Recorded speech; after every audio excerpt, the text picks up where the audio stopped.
10 litre petrol भर दो। मेरा नाम मिस्टर नहीं है सिस्टर, मेरा नाम राजा है, लेकिन हालात प्रजा से भी ज्यादा खराब। बीकॉम फर्स्ट क्लास पास हूँ, हैदराबाद का रहने वाला हूँ, शराफत, तमीज और ईमानदारी का चाहने वाला हूँ, लेकिन आज तक एक भी ढंग की नौकरी नहीं मिली। इसीलिए मजबूर होकर पेट्रोल भरने का काम करता हूँ, इस पेट के जहन्नम को भरने के लिए। आपकी बड़ी मेहरबानी होगी, बड़ी कृपा होगी, बड़ी नवाजिश होगी अगर आप मुझे कहीं अच्छी सी नौकरी दिलवा दे तो। साहब, स्पोर्ट्समैन भी अच्छा हूँ, क्रिकेट में फास्ट बॉलर हूँ, फुटबॉल का गोलकीपर हूँ, साथ में ड्राइविंग का लाइसेंस भी है मेरे पास। बस साहब, आप मुकद्दर का लाइसेंस दिलवा दीजिए प्लीज, कहीं से काम दिलवा दीजिए साहब। तो क्या सोचा साहब मेरे बारे में? देखो भाई, मैं भी मुद्दत से तुम्हारी तरह नौकरी तलाश कर रहा हूँ। तुमने बीकॉम किया है, मैंने एमकॉम पास किया है। ये पुरानी खानदानी कार है, रोजाना इसी में बैठकर नौकरी तलाश करता फिरता रहता हूँ। मेरे पास ये सिर्फ 10 लीटर के पैसे हैं। दुआ करो, अगर मुझे नौकरी मिल गई तो तुम्हें पार्टी दूंगा, वरना इस कार को साहूकार के पास गिरवी रख के तुम्हारे पास चला आऊंगा। तुम अपने मालिक से सिफारिश करके मुझे भी यहाँ रखवा देना। यहाँ कोई जगह खाली है? अगर तुम छोड़ रहे हो तो मैं आता हूँ। अरे जाओ साहब जाओ, मैं आपसे नौकरी मांगना, उल्टा मेरी नौकरी वाला के चक्कर में। वाह, 1 लीटर डालना तो बोलो, पैसे कैसे आ जाते हैं? मैं काफी देर से लाइन में खड़ा हूँ और देख रहा हूँ तुम हर गाड़ी वाले से नौकरी मांगने या दिलवाने की बात कर रहे हो, फिर मुझसे क्यों नहीं करते? तुमसे क्या मांगू भाया? जिस पेड़ पर पत्ते ही ना हो उसके नीचे धूप से बचने कौन बैठेगा? क्या मतलब? मतलब ये कि जो आदमी 1 लीटर पेट्रोल खरीद रहा है वो मुझे काम के हाथ देगा। यही मार खा गए बच्चों तुम। ये दुनिया बड़ी टेढ़ी है, जो दिखती है वो है नहीं और जो नहीं है वो दिखती है। दिखावे के बक्के वाले को तुम अमीर समझ बैठे और मुझ जैसे सीधे साधे को गरीब।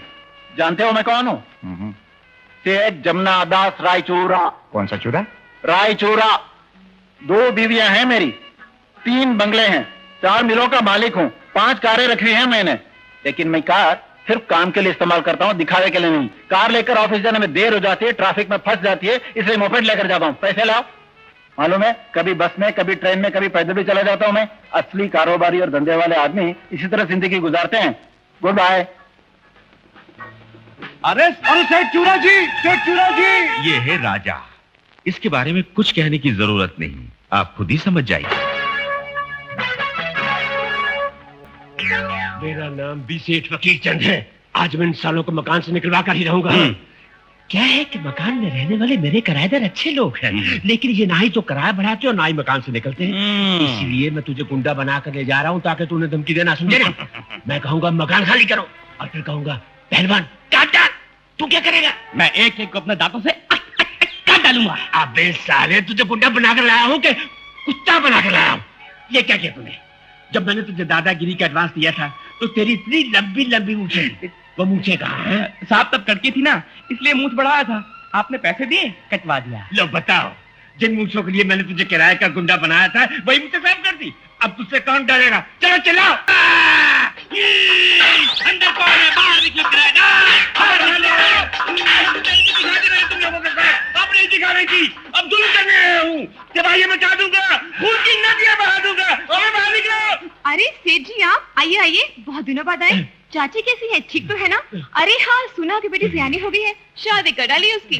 अच्छा, अब मैं चलती हूँ, बहुत सा काम करना है। अरे ये लड़का कौन है? बहुत शर्मिला है बेचारा। अबे ओ साले उल्लू के पट्टे, मैं तुझे खूनी गुंडा बना कर लाया हूँ, वो तुझे लड़का कहकर चलेगी, शर्मिला बनाकर चलेगी। चल सीधा। आइए आइए सेठ फकीरचंद जी, आइए। वहाँ घर में हमारे बदनसीबी की लानत है, कभी हम उनको कभी अपने सड़े हुए घर को देखते हैं। बहुत दिनों बाद आए। कहाँ थे? जेल में थे क्या? How do you do? मैं इस मकान का मालिक हूँ। अरे लानत भेजो मकान पे और उसके मालिक पे। ए लड़के सुन, तेरा भाग के गली के नुक्कड़ पे जा, 10 पैसे की बीड़ी लेकर आ। तू कौन सी लाऊं जी? घोड़ा छाप या बैल छाप? अरे गधा छाप भी चलेगी, छाप कौन देखता है? जिसमें भाप निकलती है वो लेकर आ। जा। मगर पैसे तो दीजिए। अजीब बेवकूफ आदमी, मेरे पास पैसे होते तो तेरे को आगे भेजता। कैसी भी चक्कर चला के एडजस्ट करके ले आ जा। एडजस्ट करके अभी लाता हूँ। अबे ओ हरामखोर की औलाद, शर्म नहीं आती? बीड़ी लाने जा रहा है? ये क्या तुम्हारे लिए बीड़ी लाने के लिए यहाँ आया है? तो फिर काहे के लिए आया? मकान खाली करना है। मगर तुम तो अपने मकान में रहते हो, खाली क्यों कर रहे हो? मुझे नहीं, तुम्हें खाली करना है। हमें? हाँ। अरे माना कि तुम जलील हो, लिच्चड़ हो, निकम्मे हो, खराब हो, मगर तुम्हारा मकान तो अच्छा है। तुम्हारा बदला मकान से क्यों ले? नहीं, हम लोग ये रहेंगे, तुम जाओ। मैंने इस मकान को बेचने का फैसला कर लिया है। ये तो बड़ी खुशी की बात हुई। चलो जान छूटी तुमसे, मगर किसी अच्छे आदमी को बेचना, अपने जैसे लिच्चड़ को मत बेचना। और जिससे बेचोगे उसे कहना क्या कि हमसे मिल ले, फिर हम किराया उसको। अरे मेरे भाई, मैं तुमसे आखिरी बार कहता हूँ कि भगवान के लिए मेरे ये मकान खाली कर दो। देखिए, उनमें और हम में बहुत फर्क है। वो यहाँ 20 साल से रह रहे हैं और हम 5 साल से। चाय शुक्रिया। आपके लिए नहीं, इनके लिए। सेठ जी, जब हम नए नए आए थे तो आप हमसे 150 रुपए भाड़ा लेते थे। जब जब आपने भाड़ा बढ़ाया हम देते रहे, यहाँ तक कि अब हम आपको 350 रुपए भाड़ा देते हैं। उसके बावजूद आपने इस मकान की हालत में कोई सुधार नहीं किया। चलिए जाने दीजिए, हम उसकी भी परवाह नहीं करते। अब भी अगर आपको भाड़े में 5-10 रुपए बढ़ाने हो तो हम उसके लिए तैयार हैं, लेकिन मकान छोड़ने के लिए हरगिज तैयार नहीं। लक्ष्मी अग्निहोत्री, हाँ, सुबह सुबह झूठ बोलने को मैं ही मिला था क्या तुमको? अरे मुझे झूठ बोलने की क्या जरूरत है, सचमुच लाया हूँ भाई। हमारा पोस्टल डिपार्टमेंट उस वक्त तक पैसे नहीं देता जब तक के कोई भेजता नहीं। ओह, क्या पोस्टल डिपार्टमेंट है तुम्हारा? पोस्टल डिपार्टमेंट हाँ। बचपने में खत भेजो तो जवानी में जाके मिलता है। मनी ऑर्डर क्या खाक भेजेगा? देखिए साहब, मेरे सामने मेरे डिपार्टमेंट का अपमान कर रहे हैं। मैं गवर्नमेंट सर्वेंट हूँ और इस वक्त ड्यूटी पे हूँ। ड्यूटी पे? हाँ। तो ड्यूटी वाले बाबू जरा एक बात तो बताना। क्या? पिछले महीने मंत्री महोदय जब दौरे पे निकले थे तो कदम कदम पे उनकी रक्षा के लिए पुलिस फोर्स वाले खड़े थे, और तुम जनता का जोखम लेके निकलते हो, पैसे लेके निकलते हो। पुलिस फोर्स तो एक तरफ, एक सूखा मरा हुआ हवलदार भी तुम्हारे साथ नहीं है। मंत्री महोदय तो बैल की तरह मुस्टंडे हैं और तुम सूखे मुरझाए हुए खजूर के पत्ते की तरह हो। क्या ये सरकार की बेईमानी नहीं है? अरे कहाँ की ये मुसीबत गले पड़ गई है। आप कृपा करके इतना बता दीजिए कि लक्ष्मी जी घर पे हैं कि नहीं। इस बात के भी कई पहलू हैं। मान लो कि मैं ये कहूं कि लक्ष्मी जी घर पे नहीं बल्कि घर खाली करके चली गई है, तो तुम क्या करोगे? तो जिसने पैसे भेजे हैं उसको वापस कर देंगे। वापस कर देगी? हाँ। और उस आदमी ने मनी ऑर्डर भेजते वक्त जो कमीशन भरा था पोस्ट ऑफिस में, उन पैसों का क्या होगा? जाहिर बात है, वो कमीशन पोस्टल डिपार्टमेंट रख लेगा, वापस थोड़ा ही करेगा। वापस नहीं करेगी? नहीं। ये तो फांदेबाजी।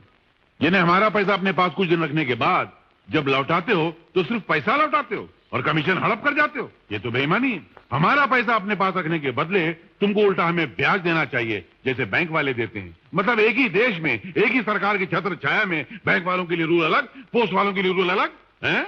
खुजाने लग गए, जिंदगी भर खुजाते रहोगे। पोस्टमैन हो, पोस्टमैन ही रिटायर होगे, प्रोविडेंट फंड तक नहीं मिलेगा। हाँ, लक्ष्मी, तुम्हारा मनी ऑर्डर आया है। Money order? मुझे कौन पैसे भेजने वाला? सवाल मत करो, इससे पहले कि पोस्टल डिपार्टमेंट की नीयत फिर जाए, पैसे ले लो।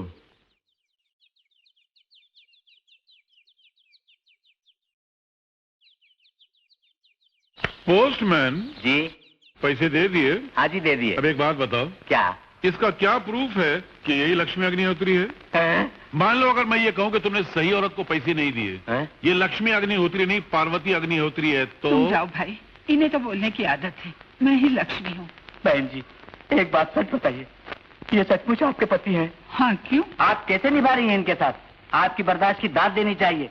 बहन जी, अगर मैं इनकी पत्नी होता ना तो पहले दिन ही खुदकुशी कर लेता। अरे तुम क्या खुदकुशी कर लेते? मैं तुम जैसी निकम्मी औरत को पहले दिन ही गला घोंट के मार देता। मैं जाता हूँ, मुझे चक्कर आ रहे हैं। चक्कर ही आएंगे इस उम्र में? शमशान में जाकर चिता में लेटने के बजाय लोगों की चिट्ठियां बांटते फिर रहे हो। चलो भागो, नहीं तो यहीं मरोगे। चलो बताओ क्या है? कमला टीवी हॉस्पिटल रोड। ये कमला कौन है? कुछ याद नहीं। अरे हो सकता है तुमने किसी के घर में खाना पकाया हो, उस वक्त उनके पास पैसा नहीं होगा। अब उनकी जमीन ने उनकी आत्मा को जगाया होगा, उनकी आत्मा ने उनके मुंह पे जूता लगाया होगा, तो शर्मिंदा होकर उन्होंने पैसे भेज दिए होंगे। ध्यान रख दो। जा, जा, जा, जा, जा। बताओ, खाना पकाने वालों के मनी ऑर्डर आ रहे हैं। क्या होगा इस दुनिया का? ये दुनिया अब ज्यादा दिन चलने वाली नहीं है, खत्म।